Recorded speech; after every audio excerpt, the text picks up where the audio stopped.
Étienne Trocmé est quelqu'un qui a fait un travail extrêmement précis et précieux.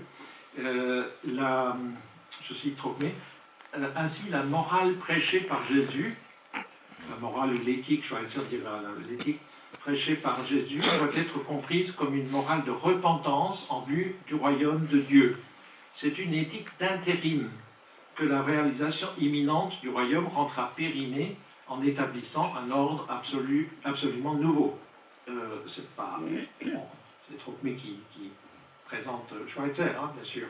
Je crois que Trocmé va peut-être pas aussi loin que je n'irai ou que je souhaiterais. Bon, mais on peut y revenir. Alors cette éthique a un effet d'entraînement, puisqu'en la mettant en pratique, les disciples hâteront la venue du royaume. Pense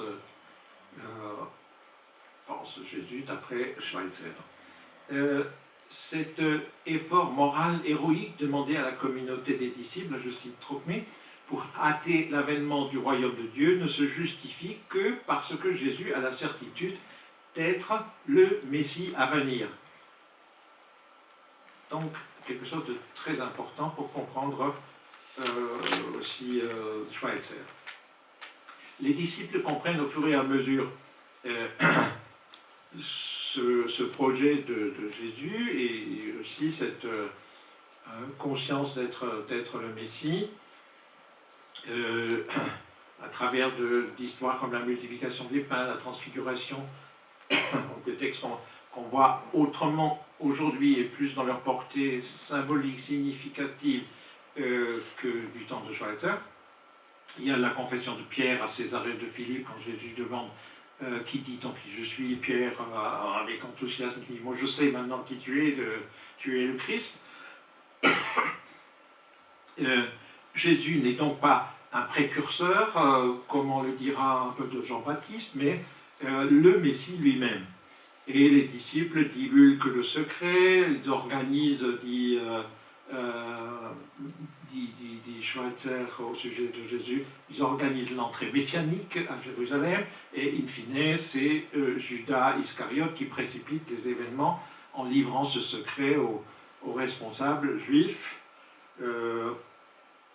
Voilà, alors Jésus aurait lui-même accepté d'aller au supplice, se comprenant comme le serviteur souffrant d'Ésaïe 53, et les affirmations de l'Apocalypse juive liant la venue du royaume à des souffrances, convaincu que le royaume se réaliserait après sa mort. Donc c'est toujours la compréhension de Jésus d'après Schweitzer. Hein.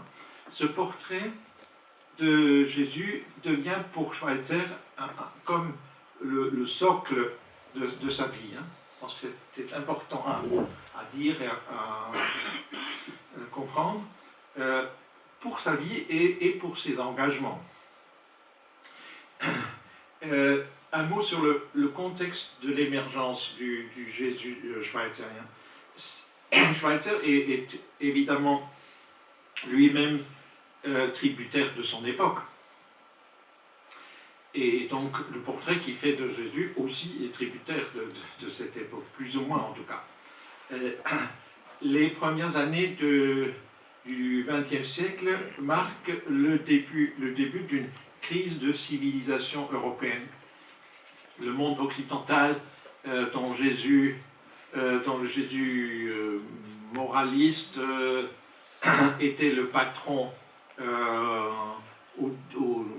d'après les compréhensions du XIXe siècle, commençait à douter de lui-même.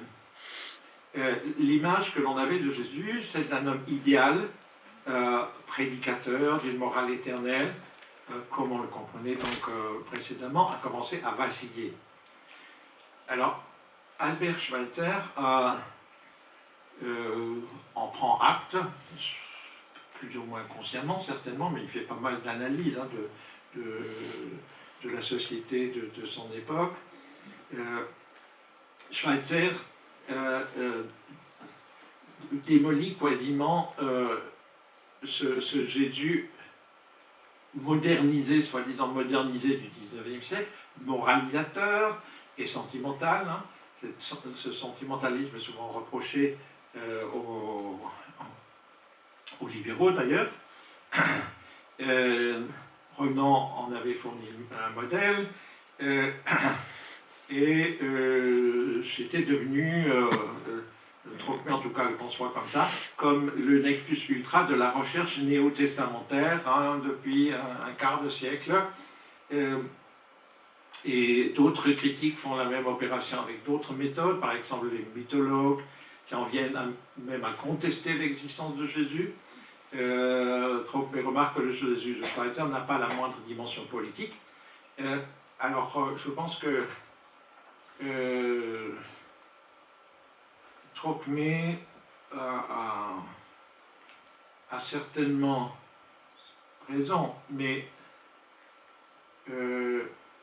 Schweitzer ne vient pas de nulle part, je dirais. Il est dans le sillage de ce qui s'est passé avant, et j'ai travaillé un peu sur des publications de la société libérale de la fin du XIXe siècle, et on constate qu'il y a quand même des choses intéressantes. Il y a bien sûr un peu du sentimentalisme, il y a du moralisme, mais il n'y a pas que ça.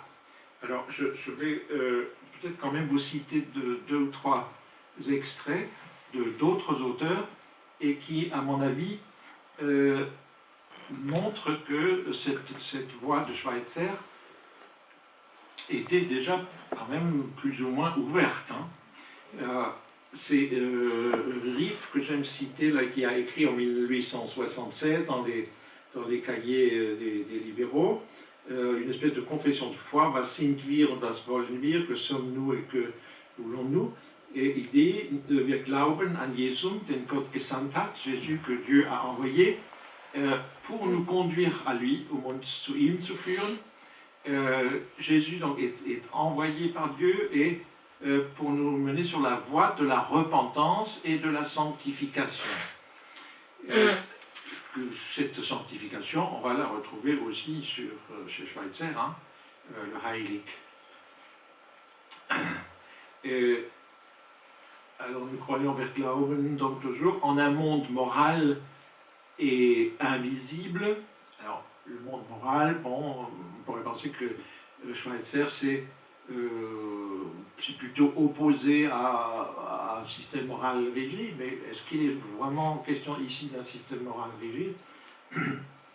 Alors nous croyons à la puissance et la victoire finale du bien et de ce qui est vrai. C'est quand même deux thèmes que l'on retrouve beaucoup chez Schweitzer. Le bien et la vérité. Et puis, une phrase intéressante, nous croyons toujours à la construction d'un royaume de Dieu sur la terre et à la vie éternelle des âmes. Alors bon, la vie éternelle des âmes, on va en discuter, mais le royaume de Dieu sur la terre, on va retrouver ça chez Schweitzer. Deux ou trois phrases de Le Blois. Le Blois était pasteur au Temple Neuf. Il a écrit Qu'est-ce qu'une église chrétienne, 1878. Die Religion, sie hat ihre Quelle in den Tiefen der vom Anblick des Weltalls ereigneten Menschenseele. La religion donc prend sa source d'une part dans les profondeurs de l'âme humaine, et touché par la contemplation de l'univers. On retrouve des traits de ce genre à propos du mysticisme de Schweitzer. Alors, je suis désolé, Schweitzer n'était peut-être pas autant qu'on me le dit, celui qui s'est opposé à un certain libéralisme du XIXe siècle. Il en est plutôt pas mal tributaire.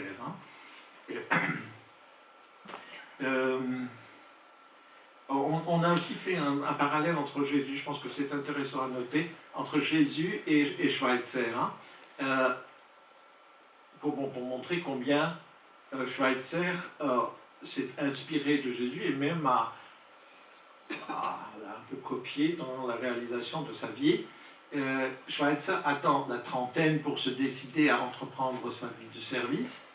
Jésus avait 30 ans lorsqu'il a commencé son ministère public. Schweitzer devient médecin dans l'Afrique tropicale. On peut penser que ça fait écho au Jésus guérisseur. L'ascèse et l'ardeur au travail, est-ce que cela ne fait pas écho au Fils de l'homme qui dit qu'il n'a pas où reposer sa tête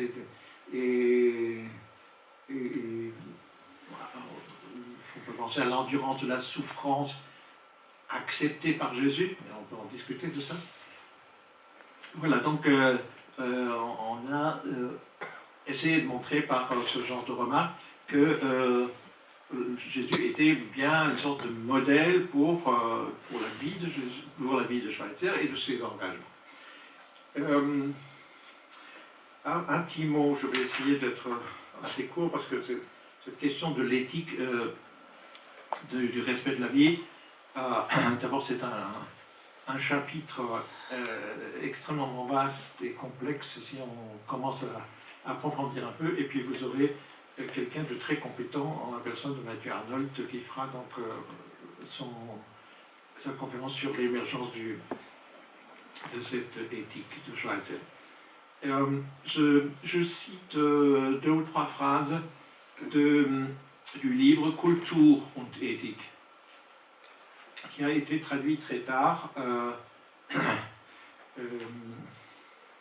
Kultur und Ethik comporte un chapitre sur die Ethik der Ehrfurcht vor dem Leben, donc l'éthique du respect de la vie. Je cite la phrase en allemand et on commentera un peu. Ethik entsteht dadurch, dass ich die Weltbejahung, die mit der Lebensbejahung in meinem Willen zu leben natürlich gegeben ist, zu Ende denke und zu verwirklichen versuche. Alors, je pense qu'il faut le relire 2 ou 3 fois pour voir un peu ce qu'il veut dire. Alors, on peut comprendre que nous sommes animés d'une volonté de vie. Cette volonté de vie, eh bien, on la trouve assez souvent chez Schweitzer. Jean-Paul Sartre a publié des textes dans un petit fascicule que j'ai dû apporter, mais bon, qui s'appelle « La pure volonté divine ». Si ça existe encore, hein, je vous le recommande, bien sûr. Alors, nous sommes animés d'une volonté de vie, hein, d'une volonté de vivre. Et c'est ce qui nous donne la possibilité d'appréhender la vie de manière positive. Donc c'est un oui à la vie, et ce oui à la vie implique donc, en par voie de conséquence, un oui au monde, eine Weltbejahung, qui tient de la pensée, à la fois de la pensée et de la réalisation du concret, donc du choix, de l'engagement, hein, la pensée et l'engagement. Et c'est cela qui semble être le chemin de l'éthique, et qui consiste quasiment à réaliser l'éthique, à lui donner corps, à lui donner une incarnation. Ethisch werden heißt wahrhaft denkend werden. Donc, devenir éthique, être dans l'éthique, signifie de devenir un être pensant, effectivement, un être pensant, denkend. Denken ist die Auseinandersetzung zwischen Wollen und Erkennen, die in mir stattfindet. Donc, en moi, la volonté a besoin d'une sorte de reconnaissance de la vérité, une prise de conscience de la nécessité de concret, donc de l'engagement. Certains ont qualifié l'affirmation du respect de la vie comme Inspirationserlebnis, quasiment ce que j'appellerais une sorte de révélation, un vécu, mais qui fait découvrir une vérité décisive et qui est fondée sur la reconnaissance de l'universalité de la volonté de vie. Donc cette volonté de vie, c'est quelque chose qu'il nous faut découvrir et libérer, hein, si on peut le dire comme ça. Ce n'est donc pas forcément une vérité objective ou objectivable, démontrable, mais il s'agit de reconnaître ce qui est de l'ordre de la vérité. Et bon, je pense qu'il y a aussi là un peu une limite de Schweitzer, parce qu'on entre sur le terrain de la subjectivité. Parce que la vérité est, moi je pense, beaucoup de l'ordre de la subjectivité.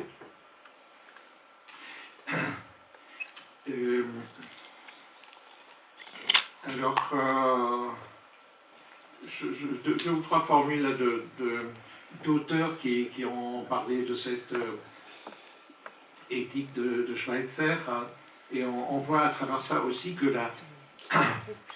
l'approche des commentateurs n'est pas forcément la même, hein, toujours. Alors, l'idéal, c'est d'aller voir les textes de Schweitzer, hein, plutôt que les commentaires. Et il y a beaucoup de commentateurs qui font ce que Schweitzer reproche aux théologiens du XIXe siècle, à savoir de projeter dans la vie de Jésus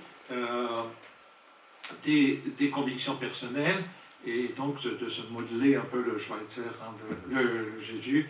Et là, on fait un peu la même chose au sujet de Schweitzer. Hein. Bernard Kempf a fait un travail sur cette question de l'éthique, et commenté d'ailleurs par Gérard Sigwald. Alors Schweitzer entendrait par éthique tout ce qui concourt au maintien de la vie. Je pense qu'on trouve des formules de ce type chez Schweitzer même.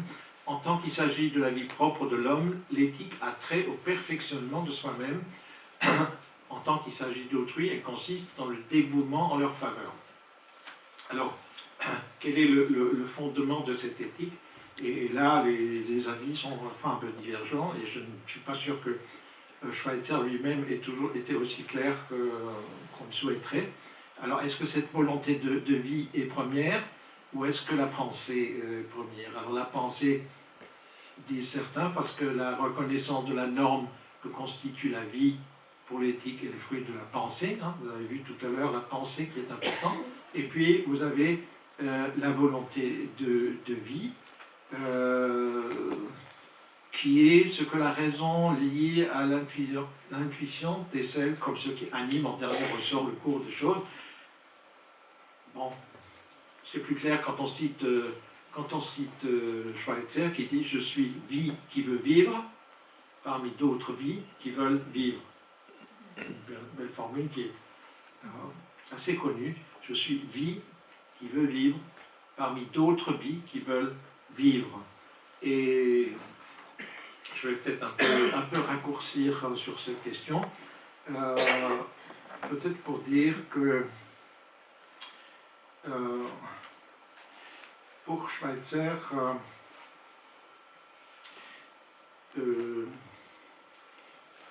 en citant une lettre qu'il a écrite à un ami de Prague qui s'appelle Oskar Kraus, chaque vie est sainte. Jedes Leben ist heilig. Ce qui signifie qu'il n'y a rien au-dessus d'elle. Elle est donc à comprendre comme une sorte d'absolu. Mais si Schweitzer reconnaît le fait que l'activité concrète impose des réserves, Einschränkung, il est forcé de voir que ce principe ne peut pas être appliqué dans toutes les circonstances. Et on connaît un peu l'histoire où il va discrètement un soir ou un matin sur les bords du fleuve pour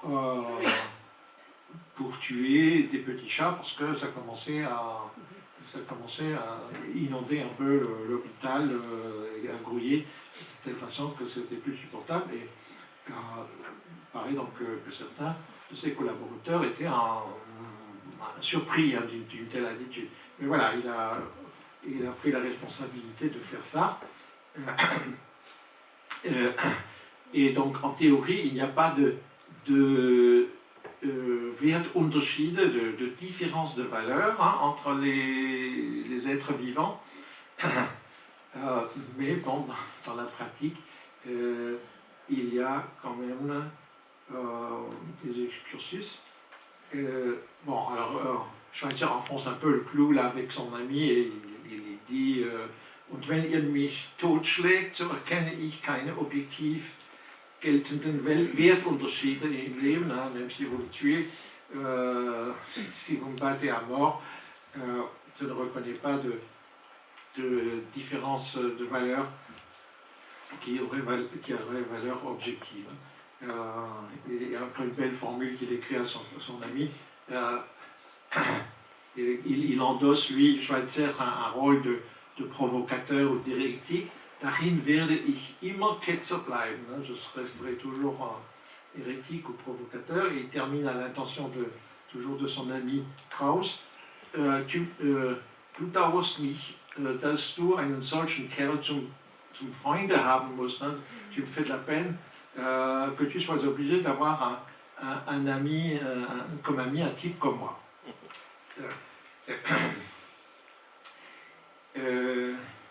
Un petit mot pour replacer les réflexions sur le respect de la vie dans le contexte culturel de son époque, tel que Schweitzer l'analyse.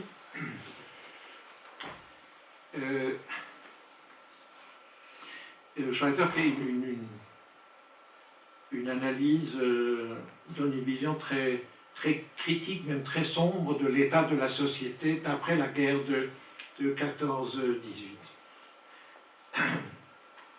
C'est dans sa publication de 1923, mais il ne reste pas là à constater cette espèce d'échec de la civilisation européenne, entre autres, et plus.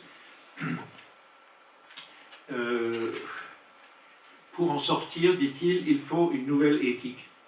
Il faut investir l'esprit, ou semer dans l'esprit, selon la traduction, et non dans ce qui est de l'ordre du paraître. Donc il faut aller à l'essentiel. On pourrait s'attarder là-dessus, mais on peut malheureusement constater que Schweitzer avait raison et que les choses n'étaient pas brillantes et ne l'étaient pas beaucoup plus que quelques années plus tard, et encore moins avec la Deuxième Guerre mondiale qui est arrivée.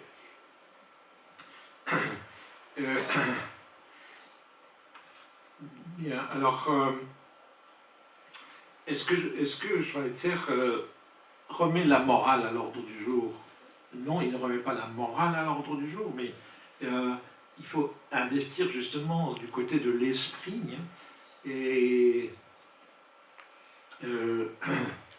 donc il est toujours en phase avec sa propre conception de l'éthique, qui n'est pas le fait d'obéir à un système de morale, mais à consciemment prendre ses engagements, faire des choix, prendre des engagements et travailler à la réalisation d'un monde meilleur. C'est un peu comme ça que Schweitzer va comprendre d'ailleurs l'eschatologie, parce que il se rend bien compte que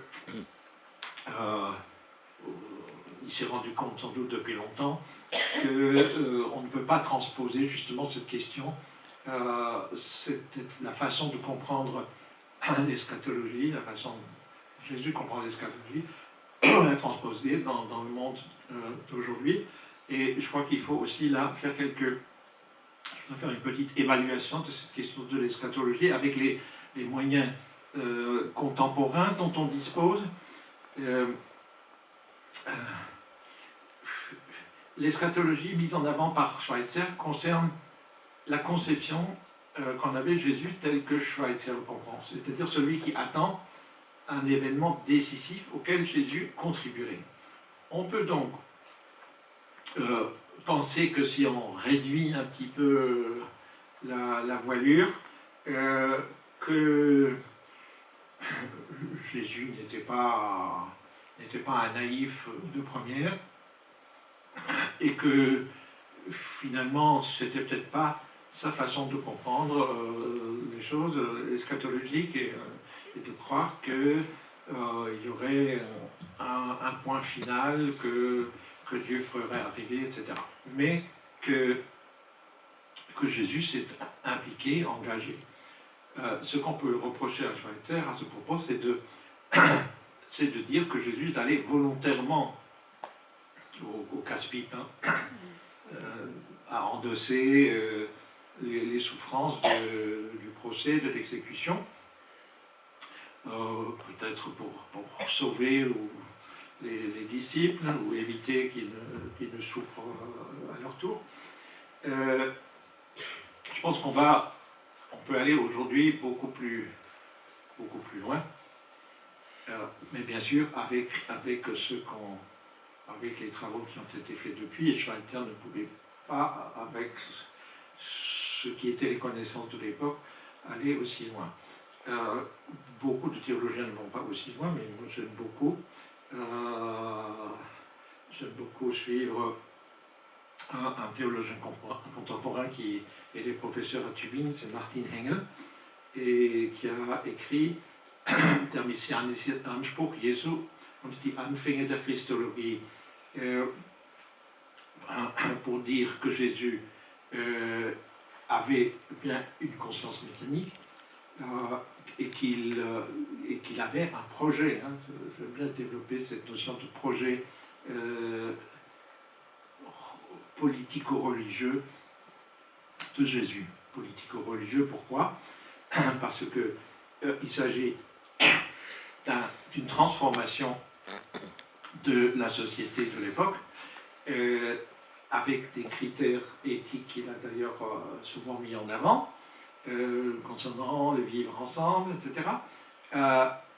Sans doute une libération, ou au moins un progrès dans les relations entre le peuple juif et les Romains, ce qui ne paraît pas impossible, parce que quelques années après Jésus, ou après la mort de Jésus, il y a eu un moment de flottement dans ce sens. Alors, je pense que Jésus, effectivement, avait un projet assez clair de restauration de son peuple dans la dignité de peuple de Dieu, qui ne projetait pas tout un monde, une espèce d'eschatologie mondiale, mais qu'il se limitait à son propre peuple. Évidemment, ça change tout par rapport à toute une flopée théologique qui a traversé les siècles, si on raisonne comme ça. Il reste néanmoins, comme Schweitzer le dit, l'exemple de Jésus, et cette impulsion à une vie éthique, une vie dans la foi, non pas pour la foi, mais vécue, et qui permet donc de contribuer à la construction du monde, d'un monde nouveau. Donc il y a une ouverture sur l'avenir, donc on peut considérer, appeler ça une vision eschatologique, si vous préférez. Bien, alors en quoi Schweitzer est-il libéral? Il est bien sûr libéral dans la mesure où il fait avancer la recherche théologique sur les textes bibliques. Il est libéral dans la mesure où il prend la liberté par rapport à ce qu'on